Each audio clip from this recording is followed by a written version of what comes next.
सत्ता चाहिए आम आदमी पार्टी के वलों पहली नियुक्ति वेणु प्रसाद होंगे प्रिंसीपल सकत्तर भगवंत मान ने दी मंजूरी। राज्यपाल मिले भगवंत मान सरकार बनाने का दावा किया पेश गवर्नर ने दी सरकार के गठन को मंजूरी। 16 मार्च को शहीद भगत सिंह के जद्दी पिंड खटकड़ कलां दे विच होवेगा सौं चुक समागम। भगवंत मान ने सारे पंजाबियों को दिता पहुंचने का सद्दा। बोले लोगों ने दी ताकत लवांगे इतिहासिक फैसले। पंजाब चोणां दे नतीजों तो बाद अकाल तख्त के जथेदार का वड्डा बयान। ज्ञानी हरप्रीत सिंह बोले अकाली दल का खत्म होना सिखां दे लई बेहद घातक। श्रोमणी अकाली दल के सारे धड़ियां नूं अकाल तख्त ते इकत्तरता करन दी अपील। पंजाब बीजेपी प्रधान अश्विनी शर्मा का वड्डा दावा। बोले असीं मुश्किल हालात दे विच भी किया चंगा प्रदर्शन। पहलां दे नालों वधिया है वोट शेयर पर देश दे विचों कांग्रेस हुई पूरी तरह खत्म। नवी सरकार बनने तो पहला अलर्ट ते सेहत विभाग सरकारी मैडिकल कॉलेज पटियाला ने जारी की नोटिफिकेशन। हस्पताल स्टाफ नूं समय ते ड्यूटी ते पहुंचण दे आदेश।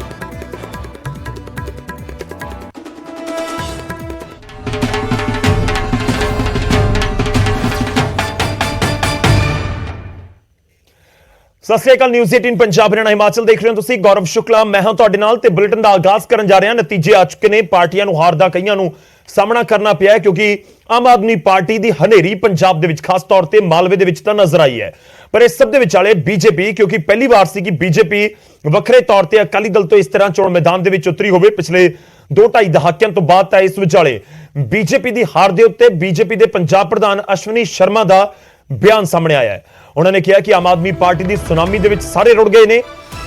कांग्रेस की हार का बीजेपी ने 2024 दे विच बीजेपी नूं 2024 दे विच फायदा मिलेगा ये भी अश्वनी शर्मा कहते हुए नजर आए ने। ते भी कहा कि अकाली दल दे नाल गठजोड़ टुटण का सानूं फायदा मिलिया। बीजेपी के वोट बैंक नूं कोई नुकसान नहीं पहुंचिया। बीजेपी का वोट बैंक पहलां दे नालों वधिया है। किसान अंदोलन कारण भाजपा नूं नुकसान होया है।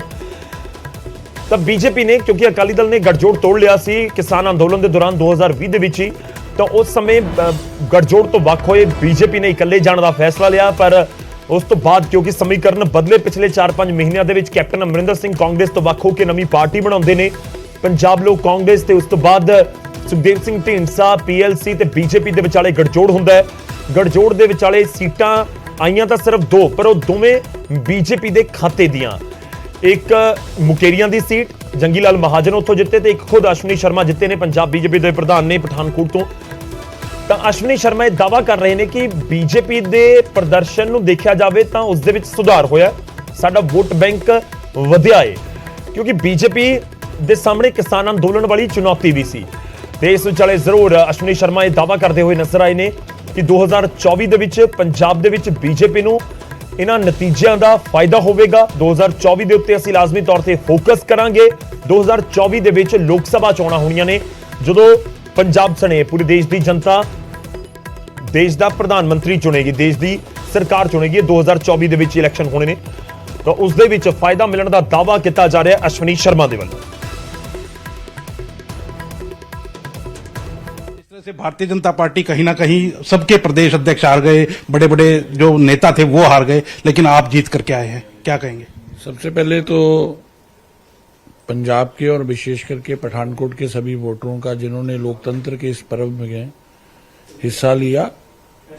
जहां तक भारतीय जनता पार्टी का सवाल है, भारतीय जनता पार्टी पहली बार पंजाब के अंदर इतने बड़े स्तर से चुनाव लड़ रही थी और सब लोगों में यह था कि क्या पार्टी चुनाव लड़ भी पाएगी, कैंडिडेट कहां से आएंगे। मैं कार्यकर्ताओं का उत्साह बढ़ाने के लिए नहीं, जिस तन्मयता से उन्होंने काम किया और इस मिथ्या को तोड़ा कि पार्टी चुनाव नहीं लड़ पाएगी, हमने चुनाव लड़ा, पूरी हिम्मत से लड़ा, पूरी दिलेरी से लड़ा और पार्टी को एक नई शुरुआत पंजाब के अंदर मिली है। एक गठबंधन बनाया गया आप लोगों के द्वारा, कैप्टन अमरिंदर सिंह उसके अंदर आए, सुखदेव सिंह ढींडसा उसके अंदर आए, कहीं ना कहीं कोई नुकसान हुआ कैप्टन अमरिंदर सिंह को साथ लेने का? ऐसा नहीं होता है। ये जो सुनामी जब चलती है तो उसके अंदर जब आप किसी के साथ चुनाव लड़ते हो ना, अच्छा भी एक साथ होता है, नुकसान भी एक साथ होता है। इसलिए ऐसा नहीं है, ये फतवा पंजाब की जनता का है और इसको हमने सहर्ष स्वीकार किया। तीनों दलों ने, जो हमारे सहयोगी थे, उन्होंने भी पूरी हिम्मत से चुनाव लड़ा है, लेकिन जनता के निर्णय के आगे सबको स्वीकारना भी चाहिए और शीश भी झुकाना चाहिए। कांग्रेस जिस तरह से पूरी तरह से ध्वस्त हुई है, पूरा मंत्रिमंडल कहें, कोई 3-4 लोग ही जीत करके आए हैं, खुद जो मुख्यमंत्री के उम्मीदवार बनाए गए थे चरणजीत सिंह चन्नी, दोनों सीटों से हार गए हैं। किस तरह से देखते हैं कांग्रेस के इस हारने? ऐसा है, जहां तक कांग्रेस का सवाल है, मुझे लगता है कि उसकी उपयोगिता पंजाब के अंदर समाप्त हुई है। जिस प्रकार पूरे देश के अंदर धीरे धीरे स्टेट वाइज कांग्रेस का पतन हुआ है, वही पतन पंजाब के अंदर भी हुआ है। यह कि अकाली दल के साथ आप गठबंधन में नहीं लड़े, तो कहीं ना कहीं उसका नुकसान मानते हैं या फायदा मानते हैं, क्योंकि अब बीजेपी खुद एस्टेब्लिश होने जा रही है? ऐसा लाभ ही है। लाभ इस मात्र में है कि अपने पैरों पर खड़े कर होना, स्वावलंबी बनना, और वैसे भी हमें 2 से आगे छलांग लगाने की आदत है। जब इस देश के अंदर हमारी 2 सीटें आई थी तो उस समय भी समीक्षकों ने क्या कहा था, सब जानते हैं।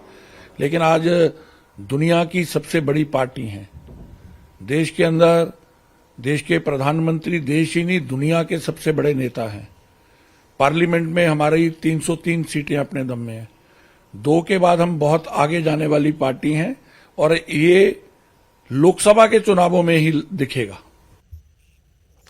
ਤਾਂ ਬੀਜੇਪੀ ਇਸ ਨੂੰ ਜੋੜ ਰਹੀ ਹੈ ਦੇਸ਼ ਦੀ ਸਿਆਸਤ ਦੇ ਨਾਲ ਵੀ। ਪੰਜਾਬ ਦੇ ਇਲੈਕਸ਼ਨ ਦੇਸ਼ ਦੀ ਸਿਆਸਤ ਨਾਲ ਲਾਜ਼ਮੀ ਤੌਰ ਤੇ ਜੁੜਦੇ ਨੇ ਤੇ 2 ਤੋਂ ਦੁਬਾਰਾ ਪ੍ਰਧਾਨ ਮੰਤਰੀ ਨੇ ਪਾਰਲੀਮੈਂਟ ਦੇ ਵਿੱਚ ਕਿਹਾ ਸੀ, ਜਦੋਂ 2019 ਦੇ ਵਿੱਚ ਦੁਬਾਰਾ ਚੁਣ ਕੇ ਸਰਕਾਰ ਆਈ ਸੀ, ਉਸ ਦਾ ਹੀ ਕਿਤੇ ਨਾ ਕਿਤੇ ਅਸ਼ਵਨੀ ਸ਼ਰਮਾ ਵੀ ਜ਼ਿਕਰ ਕਰ ਰਹੇ ਨੇ।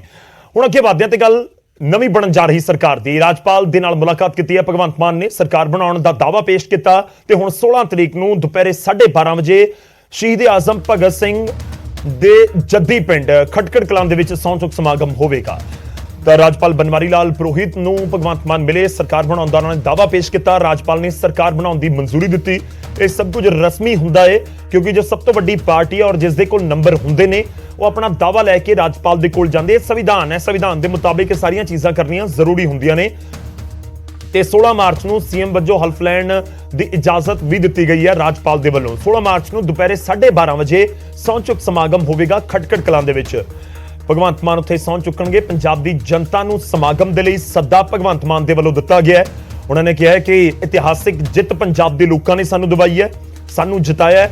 ਅਸੀਂ ਪੰਜਾਬ ਦੇ ਲੋਕਾਂ ਦੇ ਲਈ ਇਤਿਹਾਸਿਕ ਫੈਸਲੇ ਲਵਾਂਗੇ।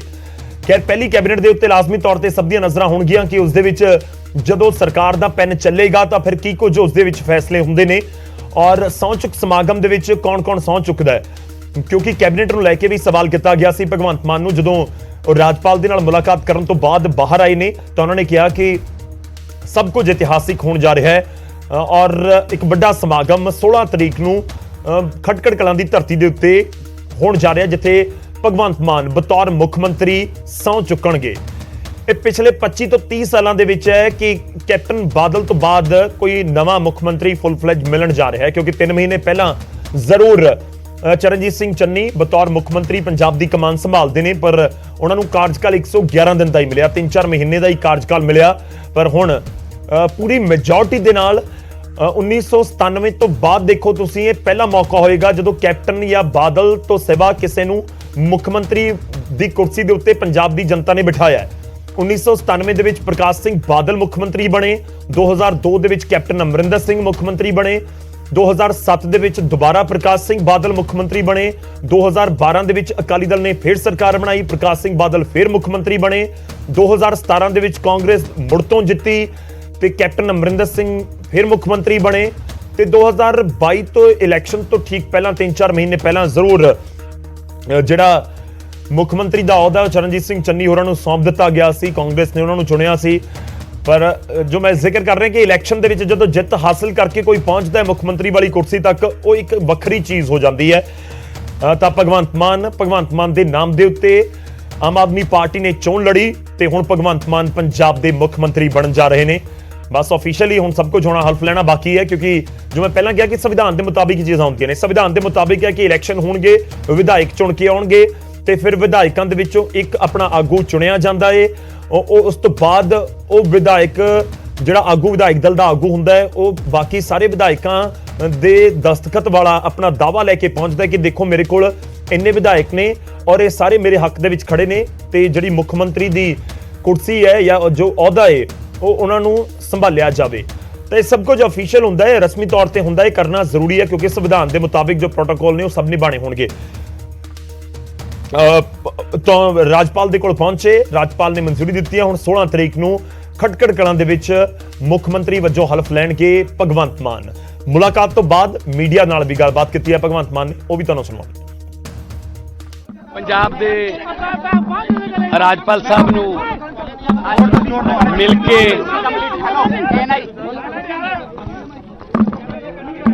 ਸਮਰਥਨ ਪੱਤਰ ਜਿਹੜਾ 91 ਵਿਧਾਇਕਾਂ ਦਾ ਉਹ ਅਸੀਂ ਸੌਂਪਿਆ ਤੇ ਉਹਨਾਂ ਨੇ ਖਿੜੇ ਮੱਥੇ ਇਹਨੂੰ ਪ੍ਰਵਾਨ ਕੀਤਾ ਤੇ 16 ਮਾਰਚ ਨੂੰ 12:30 ਵਜੇ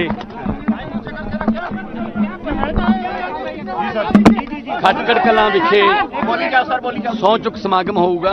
16 ਮਾਰਚ ਨੂੰ 12:30 ਵਜੇ ਤੇ ਪੰਜਾਬ ਦੇ ਸਾਰੇ ਲੋਕਾਂ ਨੂੰ ਸਾਡੇ ਵੱਲੋਂ ਸੱਦਾ ਪੱਤਰ ਹੈ। ਕੱਲੇ ਕੱਲੇ ਪੰਜਾਬੀ ਨੇ ਸਹੁੰ ਚੱਕਣੀ ਹੈ ਉਸ ਦਿਨ।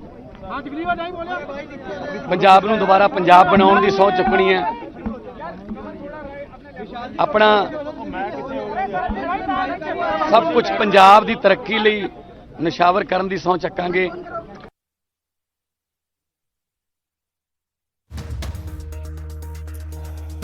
ਤਾਂ ਭਗਵੰਤ ਮਾਨ ਦੇ ਸਾਹਮਣੇ ਚੁਣੌਤੀਆਂ ਬਹੁਤ ਸਾਰੀਆਂ ਨੇ ਪਰ ਦਾਅਵਾ ਕਰ ਰਹੇ ਨੇ ਕਿ ਇਤਿਹਾਸਿਕ ਜਿੱਤ ਹੈ ਤਾਂ ਫਿਰ ਫੈਸਲੇ ਵੀ ਇਤਿਹਾਸਿਕ ਹੁਣ ਪੰਜਾਬ ਸਰਕਾਰ ਲਏਗੀ, ਭਗਵੰਤ ਮਾਨ ਦੀ ਸਰਕਾਰ ਲਏਗੀ।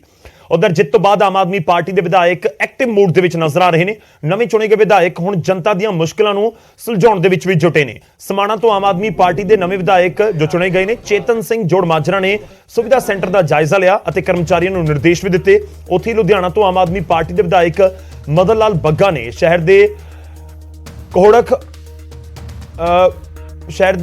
ਬੁੱਢੇ ਨਾਲੇ ਦਾ ਜਾਇਜ਼ਾ ਲਿਆ ਤੇ ਕਿਹਾ ਕਿ ਹੁਣ ਘਰਾਂ 'ਚ ਬੈਠ ਕੇ ਹੁਕਮ ਚਲਾਉਣ ਦਾ ਸਮਾਂ ਖਤਮ ਹੋ ਗਿਆ।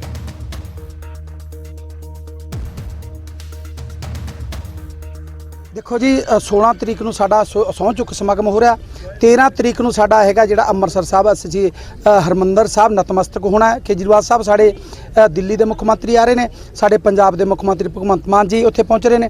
ਸੋ 16 ਤਰੀਕ ਨੂੰ ਸਹੁੰ ਚੁੱਕਣ ਤੋਂ ਬਾਅਦ ਚ ਤੁਸੀਂ ਆਪ ਆਪਣੇ ਅੱਖੀਂ ਦੇਖੋਗੇ ਵੀ ਕਿਸ ਤਰ੍ਹਾਂ ਐਕਸ਼ਨ ਹੋ ਰਿਹਾ। ਸੋ 4-5 ਦਿਨ ਹੋਰ ਅਸੀਂ ਥੋੜਾ ਜਿਹਾ ਤਿਆਰੀ ਕਰ ਲਈ ਕਿ ਜਿਹੜੇ ਸੱਜਣ ਮਿੱਤਰ ਮਿਲਣ ਵਾਲੇ ਆਉਂਦੇ ਉਹਨਾਂ ਨੂੰ ਮਿਲ ਗਏ। ਸੋ ਨਹੀਂ ਹੈ, ਲੋਕਾਂ ਦਾ ਪਿਆਰ ਹੈ, ਲੋਕਾਂ ਦਾ ਪਿਆਰ ਘਰ ਬੈਠੇ ਨਹੀਂ ਦੇ ਰਿਹਾ। ਉਹ ਕਹਿੰਦਾ ਬਾਹਰ ਨਿਕਲੋ, ਲੋਕਾਂ ਦਾ ਪਿਆਰ ਉਠਾ ਰਿਹਾ, ਉੱਠੋ ਚਲੋ ਬਾਹਰ। ਔਰ ਸਾਡੇ ਮੁੱਖ ਮੰਤਰੀ ਸਾਹਿਬ ਭਗਵੰਤ ਮਾਨ ਜੀ ਜਿਨ੍ਹਾਂ ਨੇ ਰਾਤ ਨੂੰ ਤਕਰੀਬਨ ਕਲੀਅਰ ਕਰ ਦਿੱਤਾ ਕਿ ਜਿੰਨੇ ਐਮਐਲਏ ਸਾਹਿਬਾਨ ਨੇ ਹਲਕੇ 'ਚ ਰਹਿਣਗੇ ਔਰ ਤਕਰੀਬਨ ਜਿਸ ਮਹਿਕਮੇ ਨਾਲ ਰਿਲੇਟਡ ਆਫੀਸਰ ਨਾਲ ਰਹਿਣਗੇ ਔਰ ਜਿਹੜੇ ਅਫੀਸਰ ਸਾਹਿਬਾਨ ਆਨਾਕਾਨੀ ਕਰਨਗੇ ਮੈਂ ਨਹੀਂ ਆਉਣਾ, ਮੌਕੇ ਤੇ ਨਹੀਂ ਆਉਣਾ, ਉਹ ਚੰਡੀਗੜ੍ਹ ਜਾਣਗੇ, ਇੱਥੇ ਨਹੀਂ ਰਹਿਣਗੇ ਜੀ। ਹੁਣ ਗੰਦਾ ਨਾਲਾ ਸਾਫ਼ ਹੋਊਗਾ, ਪੂਰੀ ਕੋਸ਼ਿਸ਼ ਕਰਾਂਗਾ, ਪੂਰੀ ਕੋਸ਼ਿਸ਼ ਕਰਾਂਗਾ, ਪੂਰੀ ਕੋਸ਼ਿਸ਼ ਕਰੂੰਗਾ।